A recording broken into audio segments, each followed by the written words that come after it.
Well, here we go.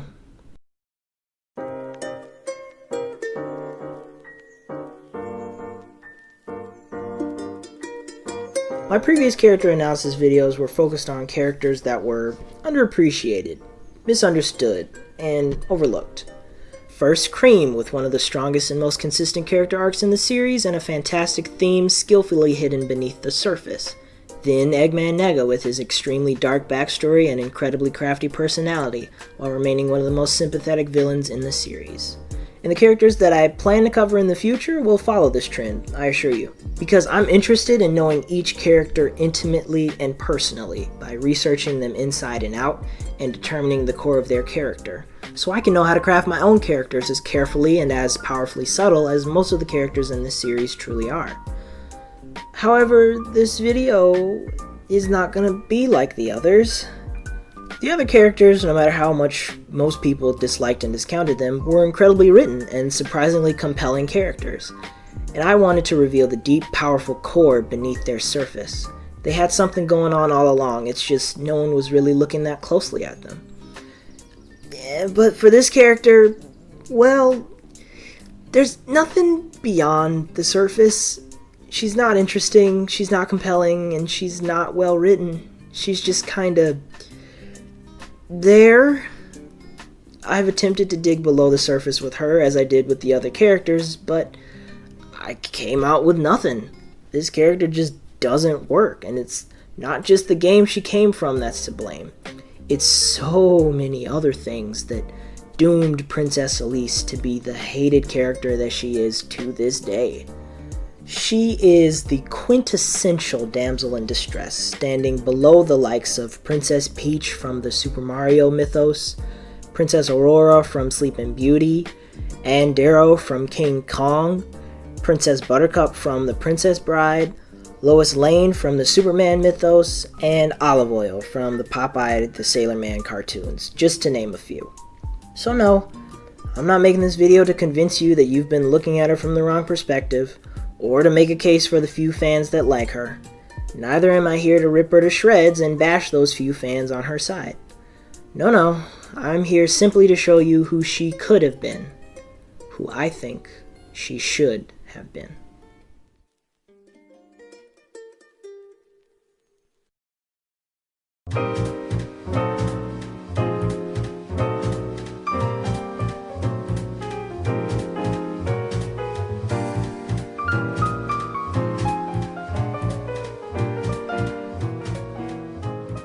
Since this character analysis is the opposite of what I usually do, I think it only makes sense to go in the opposite order I usually go in. So rather than start by diving into her game appearance, I'm going to get all the negative stuff out of the way first. Considering the whole point of this video is to illustrate how her character should have been written, I'll need to explain what specifically doesn't work about the way she's written currently before I go in and adjust. The most obvious problem with Elise is her design. You've heard the comments, I won't bore you by repeating them. But it really is the biggest problem people have with her. And there's actually an easy fix to this. Just make her an anthropomorphic animal like Sonic. That's it. I don't know why she had to be human, I don't see the point of that. Sega wanted the character to be a romantic interest to Sonic, so why wouldn't she be an anthropomorphic animal like him? And it's not like they haven't gone down this road before. During the development of the first Sonic game, Sega wanted to give Sonic a human girlfriend named Madonna, who would fill the role of Princess Peach for him. Thankfully, someone with a brain stopped them from doing that. Who is this sensible person summoned to wrangle a herd of idiotic cows and save Sonic 1? Well, there's two potential people cited as the reason Madonna is only a fun fact now. One is Madeline Schrodinger, product manager of Sonic for Sega of America, who says that she didn't want Madonna because it was too Japanese and wanted Sonic to be palatable to America and other countries, because she knew everyone else would be weirded out by Sonic having an interspecies romance with a Johnny Bravo side character. She even went as far to say that she was protecting Sonic from a bad concept, proudly calling herself the mother of Sonic and saying mothers always care for their children. Good on you, Madeline. The second person who claimed to scrap Madonna was the man, the myth, the legend, Yuji Naka himself. Yuji stated that his reason for removing the interspecies romance was to avoid the overused cliche of saving the kidnapped heroine, and to further distance themselves from Nintendo's Super Mario Bros. Series, which makes a lot of sense. Unsurprising, since Yuji Naka has been cited as being the consistent voice of reason in regards to the Sonic series for many years, and he's even regarded by some as the father of Sonic. So both of Sonic's parents agree that Sonic having a human love interest / damsel in distress is a very bad idea. So I wonder why Elise, a Madonna recolor, is such a jarring and vapid character in concept alone, and actively brings down the already poor quality of Sonic 06.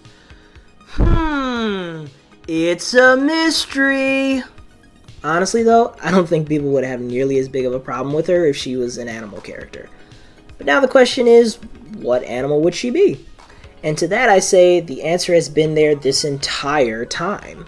Who's a Mobian character who's a princess and a love interest for Sonic and also has red hair? That's right, the infamously controversial Sally Acorn. Hang on, wait, hold it. Calm down, Archie comic fans. Before you lynch me for suggesting Sally be connected to Elise in any way, let me remind you that I'm just looking for a better visual design.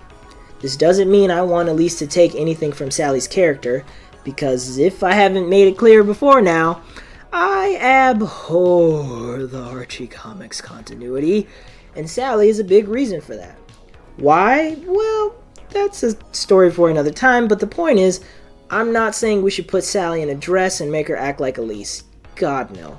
What I want to focus on is Sally's visual design ideation and how her real-world origins embodies how I think Sega should have handled Elise. Allow me to explain. Way back in the day, when Sonic CD was just about to come hot off the presses, Sega of America was itching to make a show for Sonic. So they went to a little animation company called DiC, and gave them the ancient Sonic pitch Bible Sega of America was using for the localization of the franchise, and DiC went into concept mode. With only the strange Sonic Bible and 4 games to go off of, DiC did what they could and expanded the story from the material. And what they came up with was a show centered around Sonic and a group of animals that made up a resistance force against Dr. Robotnik's tyranny. This group of animals, based on the small animal friends of Sonic 1, was called the Freedom Team. Among their ranks was Johnny Lightfoot, who was based off of Pocky, not that Pocky, the other Pocky. Joe Sushi, who was based off of Rocky. Porker Lewis, who was based off of Picky. Tux, who was based off of Pecky. Chirps, who was based off of Cucky.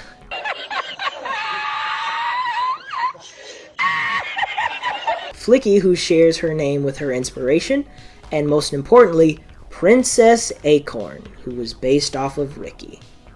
Are we starting to see some familiar elements here?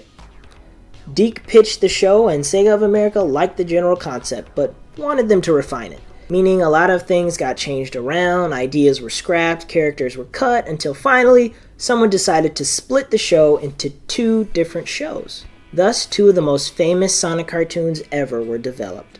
One being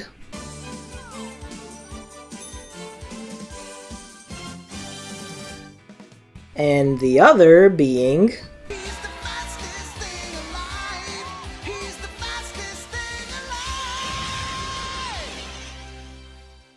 Both of these shows ended up radically influencing the future game canon, as well as inspiring the creation of new continuities. The Adventures of Sonic the Hedgehog was cited as the origin for Orbot and Cubot, as well as the inspiration for Color Script and the new direction for modern Sonic for several years. While SatAM was the inspiration for the plot of Sonic Forces, and was the core that made all of Archie Comics' continuity. Meaning, Princess Acorn was evolved into the SatAM version of Sally Acorn, who evolved into the Archie Comics Sally Acorn, and Princess Acorn was based off of Ricky. So I said all of that to say, instead of going straight to Sally, I'm just going to mimic how she came to be, by tracing the origin of her conception.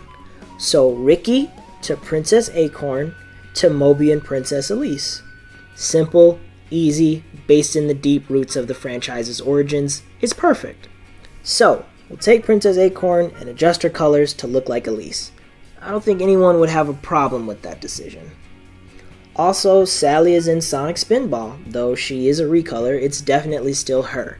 So using her design fits within the game canon, technically speaking. Next up is her actual character, which is even more tricky than her revamped design. See, Elise doesn't really have much of a character. As I said, she's the stereotypical damsel in distress, more or less. Looking through her scenes in 06, there are a few inklings of some extra personality traits here and there. For instance, there's the scene where she sacrifices herself to Robotnik so he wouldn't harm her kingdom. That shows some bravery that is not present in most other damsels in distress, a sense of duty as well. That's pretty good to keep in mind for later. Another scene shows her freaking out when she has a vision of Iblis destroying Soliana, but when her servant asks her if she's alright, she doesn't tell her what she saw. Also, later in that scene when Sonic shows up, she envisions Silver standing where Sonic is. This implies that Elise is subject to these visions often. The sight of a flame caused her Iblis vision, and the sight of Sonic caused her Silver vision. Both are things she most likely sees often. Sonic saves the world all the time, so he'd be on TV or in newspapers or something like that.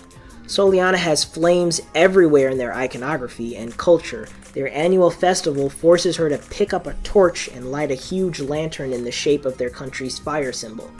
That's quite a lot of fire to conjure up the Iblis imagery, and Sonic's fame is world-renowned, so his appearances, either on TV or in a newspaper or something else, would stir up the Silver visions. However, if we want to keep the whole reboot mentality that the game developers had in mind while making 06, we can just as easily feature Silver in the Iblis visions. It's not a big deal. This means Elise has to deal with horrific visions of the world burning and a mysterious hedgehog all the time. That could lead to some interesting character moments, flaws, themes, etc. But the writers never actually do anything with this outside of the opening scene, so it's just left hanging. The only thing left is the hugest aspect of her character, her desperate aversion to crying, which is really stupid. You mean to tell me she never got something in her eye, or she never let out a real good yawn for over 10 years? She never came across onions, never ate some super spicy food, never once went outside during pollination season? Guess what? I don't believe you. Let's get this out of the way. It is biologically impossible for someone to live for 10 years and never shed a single tear. That's just not going to happen. I don't care who it is. We all have a tear or two leak out of our eyes. That's just how the body works. So to say that a normal person was unable to cry for 10 years through sheer force of will is spectacularly retarded, and I'm not quite sure what Sega was thinking on that one. How about we let her tear ducts function and focus instead on the emotions that would cause her to cry? I believe there's one thing we can tweak about this whole crying thing that will make Elise a better character, and that single thing is the sealing of Iblis inside of her. Instead of her just being unconscious for a little while and waking up like everything's normal, I would have the Duke of Soliana explain what sealing Iblis inside his daughter will do to her. It's not as simple as just experiencing a frightening vision now and again. Oh, no. Sealing Iblis inside of her robs her of her emotions. He therefore doesn't need to tell her not to cry, nor does the audience need to believe that she forced herself not to cry for 10 years, because the sealing itself seals up her emotions too. Now, instead of her holding back tears all the time, she's violated into never being able to feel sadness, locking down the possibility of her ever crying. But tragically, she will also never feel real happiness, anger, or anything else. Her emotions have been extremely repressed and she can't get them back.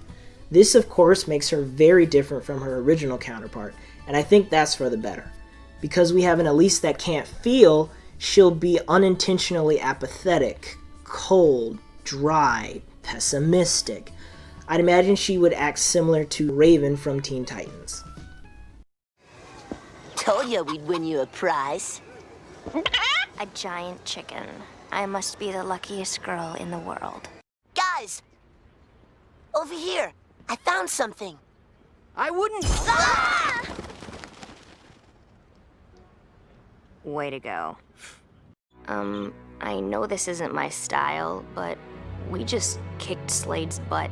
Shouldn't we celebrate or something? Yeah! All you can eat. Freeform Breakfast explosion! Sorry I asked. I cannot awaken Beast Boy. I have tried the tickling, all manner of bodily noises, and the word underpants. I fear that this time his brain is gone forever. Beast Boy had a brain. The main thing I want to do with this is give Elise a unique character trait due to the emotional suppression she suffered from for so long. I think it'd be great if Elise seeks ways to regain her emotions, to no avail of course, but I think it's more believable for her to desire to feel and to chase after that rather than simply being a basic princess. Instead, she could be a sort of daredevil, looking for dangerous or extreme things to shock her emotions back. I don't mean a literal daredevil, just having her do things that a basic princess wouldn't do.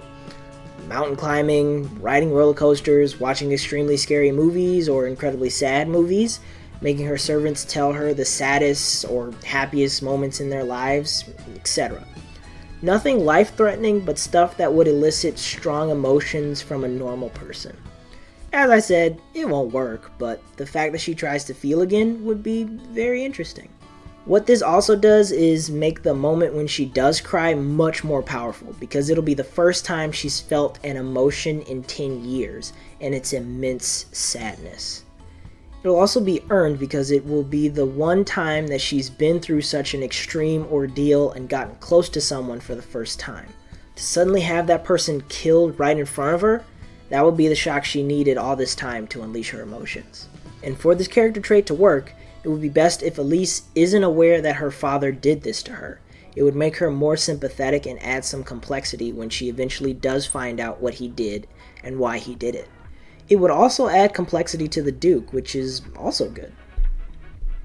As far as her abilities go, in the game she can only do one thing, make a force field with Sonic. And she only does this for 2 levels. In story, the force fields don't make a real appearance, so I'd like to change that. I think she should have the ability to use her force fields on her own, which will make her solo scenes with Robotnik better, because if she activates her force field in a particular way, she could injure Robotnik, or at least attempt to free/defend herself. Her other ability is a sort of heightened spiritual awareness, which allows her to sense Sonic's soul after Solaris breaks the space-time continuum and Solaris' consciousness during the boss fight. It's important to note that she had this ability after Iblis was released from her, so it's not just due to Iblis being trapped inside of her. I believe that this ability is also the reason why she experiences the visions of Iblis and Silver, which brings in another facet of these powers, her inability to control them. Think of how interesting that would be for her character if she has these powers but can't control them at all. Maybe she accidentally activates her force field around people, injuring them, which causes people to keep their distance from her. When she first started having visions, she would tell her caregivers, who would just think she was insane, further distancing herself from them. Perhaps her heightened spiritual awareness allows her to feel the presence of ghosts, which would make her a medium of sorts. And again, she would tell other people, and they would only freak out about it. Similar to another princess with powers in the series, Elise could be an ostracized monarch who has decided to close herself off and not trust anyone. Because when she did, she was feared and shunned. So when Sonic comes into her life, she doesn't trust him. She keeps him at arm's length. Her force field activates at random intervals when he attempts to touch her. But Sonic's tenacity and goodness can wear her down over the course of the game. And when she tells him about her visions, thinking it would make him back down, he can remain by her side. Unlike everyone else in her life, Sonic decides to stay close to her, despite her inability to feel or her strange, uncontrollable powers. Thus, when he gets killed in front of her, it's that much more powerful than in the original story, because their relationship starts off so rocky.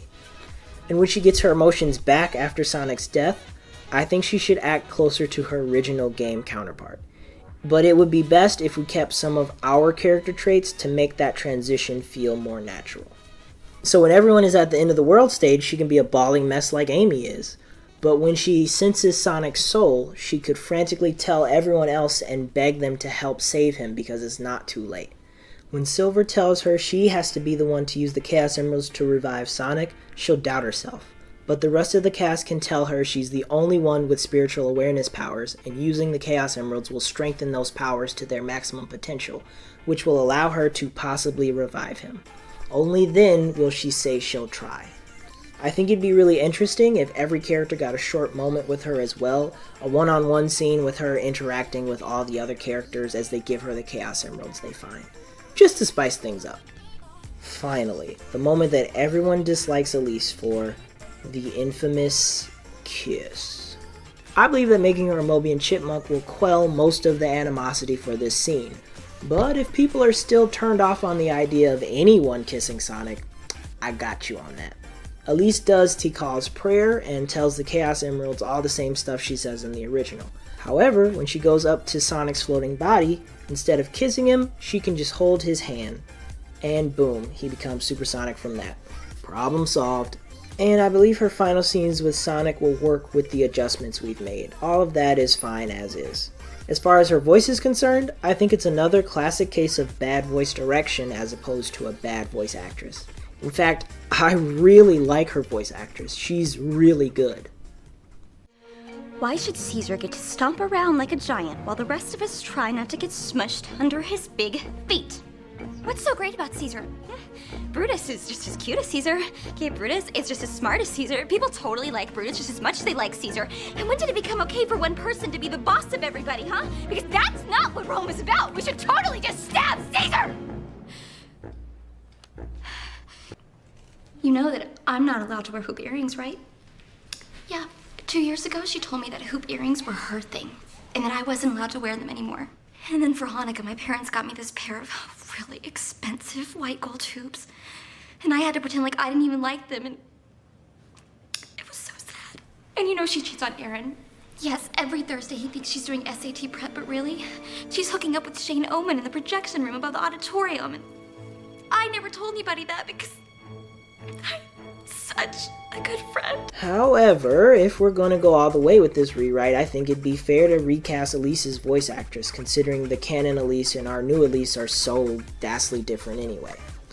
And since this is a pipe dream anyway, I would love to propose Sarah Schauer, one of my favorite Viners. Mainly because she's able to convey a dry, sarcastic humor incredibly easy, but when she accesses her other emotions, it's a powerful switch.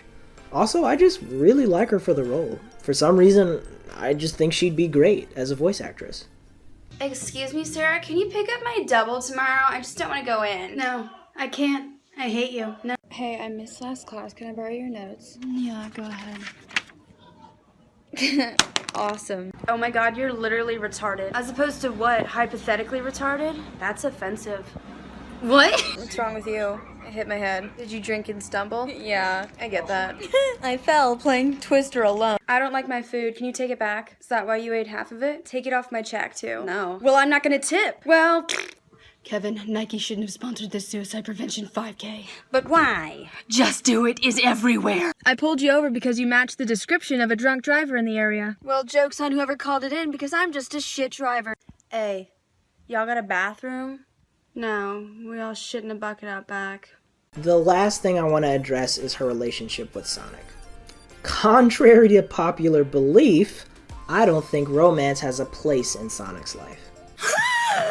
I agree with what Yuji Naka and many Sega officials have said for decades. Sonic will not ever get married. I think so because I cannot picture the image of Sonic that he is married and has his children.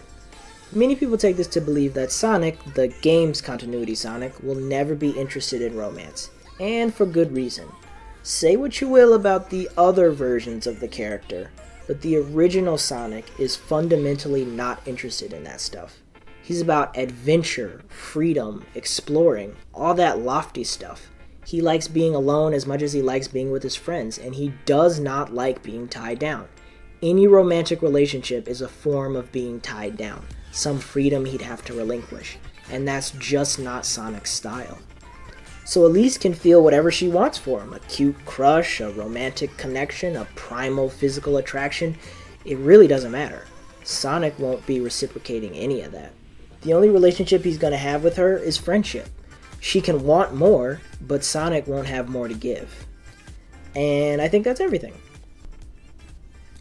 So to summarize, our new Elise is a Mobian chipmunk similar in appearance to Princess Acorn rather than Sally Acorn. She retains her sense of duty and her inkling of bravery, which means she does care for her people despite how they treat her. She deals with horrific visions of Iblis and a mysterious hedgehog all the time, which is an incredible mental strain and could lead to some interesting character moments, flaws, themes, etc. For instance, her visions could make her distrust Sonic at first, doubt that he's capable of anything. It could also make her near impossible to impress as far as kidnapping and threatening is concerned, which, coupled with her bravery, can make for amazing moments between her and Robotnik. But Silver's appearance can seriously derail her, leading to a more interesting interaction between the two. Sealing Iblis inside of her robs her of her emotions. They are extremely repressed, so she can't experience real happiness. This drives her to try to do things that will elicit strong emotions from her, such as mountain climbing, riding roller coasters, watching extremely scary movies or incredibly sad movies, making her servants tell her the saddest/happiest moments in their lives, etc. This means she won't lose her head during intense moments. She'll remain calm and composed. The suppression of her emotions also makes her fundamentally apathetic, cold, dry, pessimistic, sarcastic, and unimpressed toward most everything. This drives people away from her, leaving her alone until Sonic shows up. And even when he's rescuing and protecting her, she doesn't trust his intentions and treats him like she treats everyone else. Elise isn't aware that her father sealed Iblis inside of her, which caused her emotions to be repressed. She also isn't aware that Iblis is sealed inside of her at first, and when she does find out, she's shaken by that revelation. Her abilities, the force field, and heightened spiritual awareness are used far more than in the original story. They're used to the point where she's using one in at least every other scene she's in. These abilities freak everyone else out, further ostracizing Elise from society, which makes her feel alone. Sonic sticking by her despite her abilities makes her trust him and let him in. She doesn't have full control of her abilities, meaning these powers can act up at the wrong time and make things harder for her and Sonic. Eventually, she gains a degree of control over her powers when Sonic continues to treat her nicely in spite of them making things harder for them. He and other characters give her a new perspective on her powers, which allows her to control them. Her interactions with Robotnik are more interesting because he can't intimidate her much, but Silver makes her feel a strong sense of fear and panic due to his ominous appearance in her visions. Sonic being there to fight him off makes her trust him more. Eventually, when Sonic tells Elise that Silver helped him save her the final time, she looks at him in a better light. Because of her suppressed emotions and the rocky start to their relationship, when Sonic dies, the moment she cries for the first time will be more powerful. Plus, after she cries, she will be fully in touch with her emotions again, making her more expressive in the final story. During the final story, she is unsure if she can actually save Sonic, and her one-on-one interactions with the rest of the cast give her enough confidence to try her best. This way, when she succeeds in reviving Sonic, it feels more earned and justified while grounding her character. Reviving Sonic is quite the responsibility that's just been thrust upon her. She would need to process that in her own way before actually trying it. She doesn't kiss Sonic, she merely holds his hands firmly and he comes back to life. That one's for my buddy Antoine and everyone else who just doesn't want romance in their Sonic games. Don't worry, I got you. Her final two scenes with the Flame of Hope and vaguely remembering Sonic remain the same. She may develop a crush on Sonic, but it won't be overt and it won't be reciprocated by Sonic. And there we go, that's our brand new Elise. I think all of that has the makings of a much better character than the original Elise. And I'd like to prove it next time, when we dive into Sonic's story in 06, with all of these points in mind to adjust Princess Elise into a good character.